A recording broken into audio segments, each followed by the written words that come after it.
আল্লাহর কাছে ক্ষমা চাও, দুনিয়াটা কিছুই না রে যুবক। ওই কবরে যাওয়ার পরে গুনাহগারের কবরের দুই পার্শ্বের মাটির চাপ,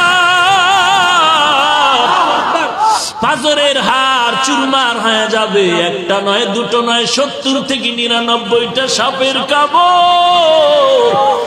কবরের ভিতরে জাহান্নামের আগুন। এরে বান্দা, এখনো কি আল্লাহর রাস্তায় ফিরে আসবি না?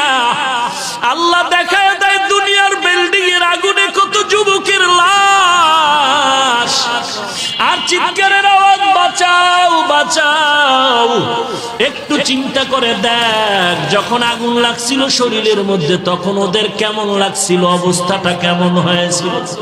ওরা যখন আগুনের মধ্যে সবাই জানালা দিয়া হাত দিয়া কয়, কে আছো আমাদের বাঁচাও।